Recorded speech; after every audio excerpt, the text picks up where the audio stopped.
10. He's faster. Yeah, this one sounds kind of like a cop-out, and in a way it is, but hear me out. Sonic's speed doesn't just make him better in the haha, I can win in a race kind of way. He's absurdly fast. Does Mario have a superpower? Heck no, unless you count that he trips on mushrooms, but guess what? Everyone trips on mushrooms. Given a choice between a guy who can run faster than the speed of sound and a guy who can jump kinda high, I'll go with Sonic any day. But that's not the only benefit of his speed. Number 9. His speed makes the games really fun. A lot of the time, especially in the more open world style games like Mario 64, things can get a bit slow and tedious. Know who has no time for the slow and tedious? Frickin' Sonic. When you're playing his games, you know you're in for some high speed action. Ooh, you're playing Mario Kart on 150cc?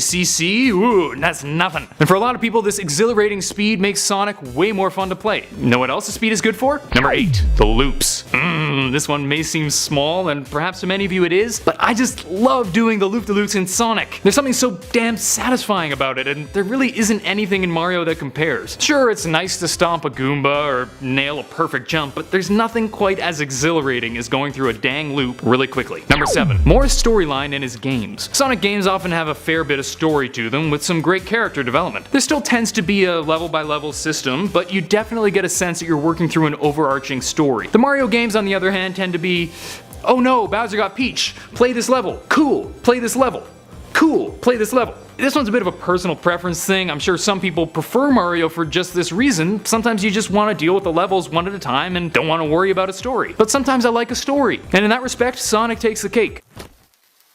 Number 6. His voice is way cooler. This one's just undeniable. Super Mario 64 is a great game, but if I have to hear him go, whoa, one more damn time, I'm going to lose it.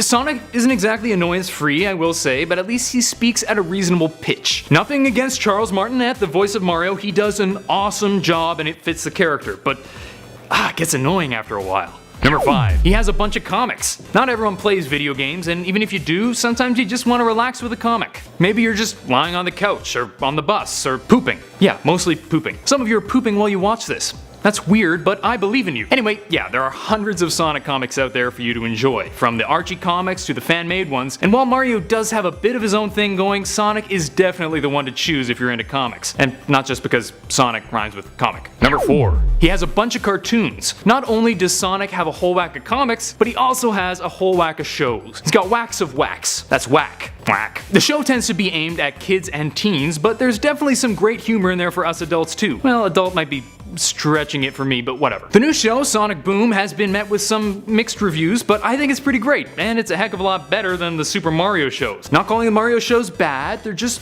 not as good as Sonic. Also, a lot of them are bad. Number 3. His name is slightly less confusing. What's Mario's first name? Mario. Cool, we got that. What's his last name? Well, they're called the Mario Brothers, so presumably it's Mario. So his name's Mario? Or is everyone just calling him by his last name? Confusing. Sonic, on the other hand, tells you exactly what's up. They call him Sonic because he's faster than the speed of sound, and the Hedgehog because he's a hedgehog. But aside from that, we even know his real name. I mean, it's a weird name, and I'm not sure how to say it, but we know it. It's right here. Ogilvy Maurice the Hedgehog. Now, I'll concede that the Hedgehog is kind of a weird last name, but mine's frickin' Mackenzie Lafergie, so who am I to talk? Number 2. The music is bomb. Here's one that I think most people can agree on. The music in Sonic is just way cooler than the Mario music. This isn't to say the Mario music isn't iconic. I'm sure we can all hum along to the various Mario themes, but they're just catchy little tunes that don't really change across the games. In the Sonic games, while the music may be less memorable, it tends to just sound better musically, because they realize you can do more with music than a series of do-do-do-do-do-do-do, because electric guitars exist. Number 1. He doesn't have a porn parody starring Ron Jeremy. Yeah, I've talked about it before, but I'm gonna talk about it again because it's ridiculous. Mario was forever tarnished when the folks over at Midnight Video Productions decided to make not one, but 2 pornographic parodies called Super Hornio Brothers.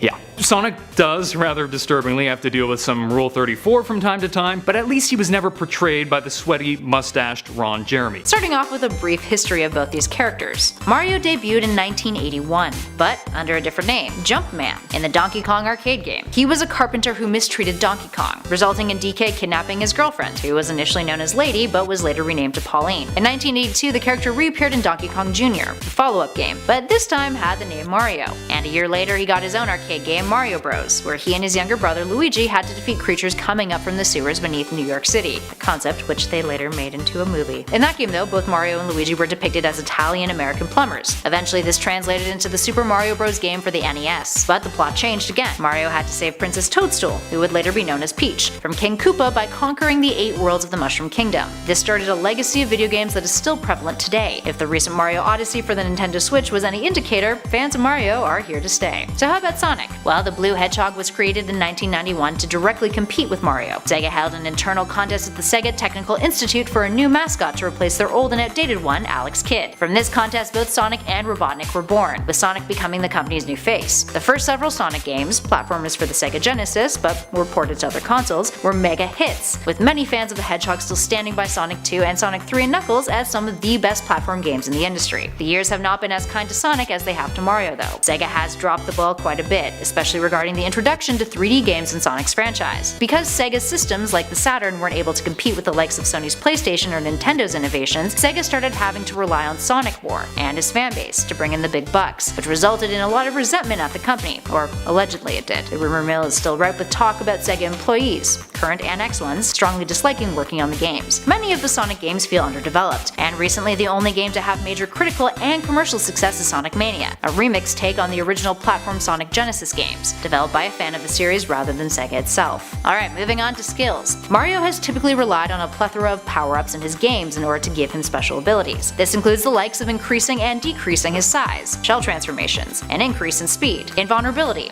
and much more. His transformations are fairly vast, with perhaps the most famous one being Rainbow Mario, giving him total invincibility. But without power-ups, all he is really capable of doing is running, jumping, and technically problem solving. Out of those, the two latter skills are the most valuable assets of his. He jumps on enemies to knock them out of his way, and his problem solving, or rather the player's ability to problem solve, is how he navigates through most of his 3D games. But now enter Mario Odyssey. Mario acquired a new trick in the form of Cappy, his hat. Cappy has an ability called Capture. It allows Cappy to possess objects and enemies, which Mario can then control in order to progress in the game. This ability really ups the game for our favorite plumber, and perhaps may even give him an advantage against Sega's Hedgehog. Sonic, on the other hand, does one thing really well. He's fast, incredibly so, and every other move that he's ever pulled for the most part has been based off of his speed. All of his offensive and defensive maneuvers are speed driven, and while in the past he's pulled tricks like transforming into a werehog, we're not going to consider that as one of his moves. Trust us, his speed alone gives him an epic battle advantage. In addition to that, once he's collected all the Chaos Emeralds, he can transform into Super Sonic, and that form is pretty much the trump card of all trump cards as far as the Mobius universe is concerned. Moving on to the quality of games. If our history lesson on both of these characters didn't make it obvious, Sega has had a real tough time when it comes to making quality Sonic games. Now don't get us wrong, every now and then Sega manages to pull one off, like Sonic Generations, but the highs are nothing compared to the lows. Titles like Sonic 06, meant to revitalize the series, nosedived, for many a reason, which include poor level design, terrible writing, unresponsive controls, terrible camera movement, underdeveloped gameplay mechanics, and tons of glitches and bugs that were never smoothed out prior to many Sonic game releases. Doesn't seem fair to do that to such a loyal fanbase, does it? Nintendo, on the other hand, are known for being incredibly meticulous. They take much longer to release a game than Sega does, but this pays off in the long run. Not only has it added to their credibility as a company, but it keeps fans happy. No one wants to spend a ton of cash on a game just to have to deal with glitches on glitches on glitches. Mario games, minus a few titles, are generally always well received, commercially and critically, and Sega has actually been criticized in the past for borrowing ideas concerning gameplay mechanics from Mario games. So, of course, Mario takes the cake for this one. While it doesn't really do much in terms of the two physically bashing each other in, it does say a lot about the conflict between Mario and Sonic fans. Imagine if Sonic was a Nintendo property. He'd probably be treated right. Now on to the fight. Now, we're not going to be going by Super Smash Bros. Stats here. Those are arguably biased towards Mario since it's Nintendo territory. And let's assume that neither have had the privilege of having the kinds of resources that make them stacked in their own worlds. No power-ups just lying around, and no Chaos Emeralds. Just these two at their base levels, duking it out. Quite frankly, unless Mario had a power-up lying around, he wouldn't be able to catch up to Sonic at all. And who's to say that a power-up would even match Sonic's speed? But that being said, Cappy is Mario's saving grace. If he's able to somehow get it onto Sonic, it's game over for the Hedgehog. He'd be entirely under Mario's control and the fight would be over. And the winner? Well, in a physical fight prior to Mario Odyssey, Sonic would surely win.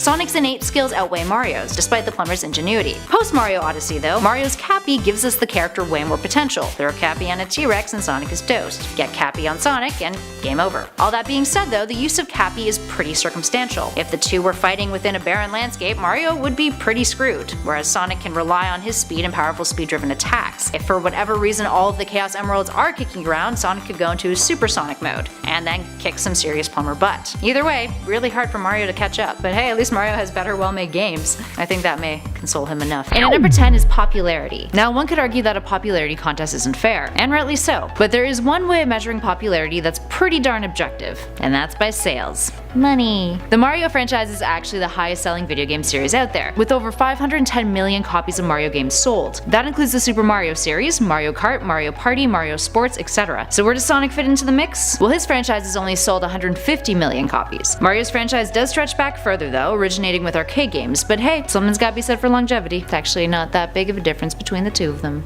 Sonic was 1991. Up next, number 9 is Scott McCloud's identification theory. So here's the thing that we've talked about on our sister channel Top 10 Nerd a lot. Scott McCloud is one of the more well-known comic book theorists out there, and in his text Understanding Comics, which by the way is a textbook entirely in the form of a comic, which is super cool, he talks about the identification theory, which is the more simple a character's face, the easier it is to identify with the character and relate to them, and to see yourself as them. Regardless of the media, gamers, viewers, readers, what have you, have a tendency to embellish and project more of their own feelings of empathy with a character if they have more simple features. In terms of aesthetics, take a look at Mario over the years versus Sonic. While Sonic does have quite simple features that fit in line with this theory, one can argue that Mario, being a human, appeals to this more. Up next, number 8 is completion bonuses. Part of the satisfaction that comes from 100% completion is the rewards you unlock, and while there's usually a large variation from game to game concerning how awesome these rewards are, Mario, being the ever-consistent franchise it is, has had some really fantastic ones over the years. Super Mario Galaxy unlocked Luigi, Super Mario 64 unlocked several cool power-ups, new story dialogue, and you get to meet Yoshi, although many people thought that was super lame since he just gives you 100 lives and sparkles. Even the Wario games offer a bunch of fun little variations of what happens at the end of the game, and that's just the tip of the iceberg. So what about Sonic? Well, the franchise is notorious for having subpar completion rewards, particularly Sonic Generations, which just gives you a rival battle, and other games in the franchise just give you a song. Up next, number 7 is legacy. History matters. Let's take a look at how Mario has made history, and specifically how we owe Mario and Nintendo a huge credit for resurrecting the video game industry. A pop culture icon, the mustachioed plumber hit the scene as Jumpman in Donkey Kong, and later was renamed to Mario. At the time, the video game industry was dealing with a steady decline in interest due to the poor quality of games being produced. Looking at you, Atari. It was the multi-million-dollar industry it is today. Through tactics like guerrilla marketing, Nintendo managed to go from having developed 5 arcade games to blowing up in 1985, and even further in 1987, all thanks to Super Mario Bros. Mario has been a trailblazer ever since. Games like Super Mario 64 revolutionized the form, and without Mario, Sonic wouldn't even exist. Sega would have never had to develop their Mario killer in the first place. Up next, number 6 is rushed games. Sega has rushed Sonic games to make deadlines. Sonic the Hedgehog aka Sonic 06 and Sonic Boom the Rise of Lyric most notably, both of which were universally panned for being super buggy and noticeably unfinished. And that's just kinda crappy to do to your fans. It's something that Mario creator Miyamoto has sworn to never do, and quite frankly in terms of console games we've never seen this with a Mario game to date. Up next, number 5 is Sonic Lost World copied Mario Galaxy. We mentioned earlier that Sonic wouldn't have ever existed if it weren't for Mario and Nintendo's revival of the video game industry. And while this point may get some Sonic fans' blood boiling, you can't deny the buzz online concerning the similarities Lost World has to Galaxy, like the fact that the team behind the game even admitted to the fact that there were obvious similarities and inspirations from Galaxy. Many have argued that Mario has ripped off Sonic in the past, concerning its use of gravity, and that Galaxy is actually the real ripoff. But let's be fair here, gravity power-ups aren't specific to any video game series, happens in a lot of them. But what fans did comment on was the fact that Lost World features things like a ball rolling level, auto-win mechanics, level themes that look very similar to Mario levels, like desert and beach levels, and a lava area where Zavok grows into a giant and chases you. Just food for thought. Up next, number 4 is fan theories. One of the aspects that makes a franchise, or a game in general, wildly successful is its ability to lend to the player's imagination. That's done through good storytelling. The fandom behind the Mario franchise is no stranger to this, and it's engaged these fans in many ways, including fan theories. Gamers are inspired by Mario and Co. to discuss, debate, and question the game's narratives, and that says a lot.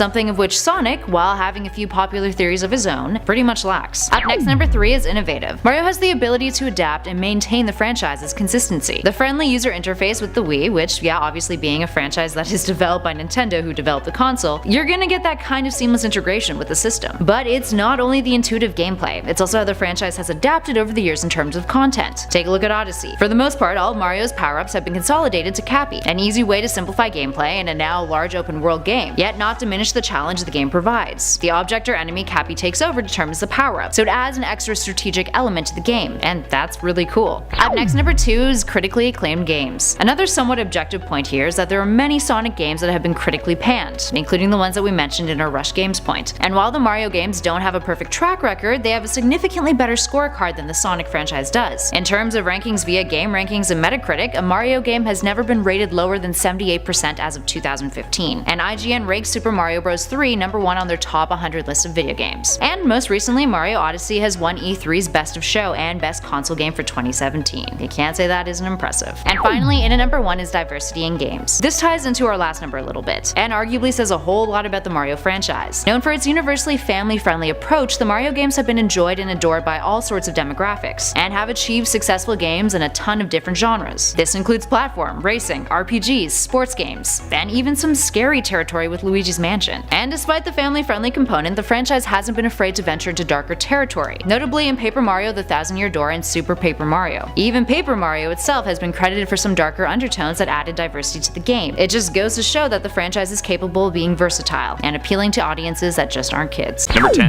He's nicer to animals. In many of Sonic's games, he spends a good deal of time trying to save animals. But if Mario sees an animal, he goes, should I stomp on it and kill it, or ride on its back and make it carry me around? What a jerk. I'd call PETA on him, but they'd probably just euthanize the animals themselves anyway. Seriously, have you read about the stuff PETA does? It's like, not good. Number 9. Dedicated fan base. Whoa, hold on.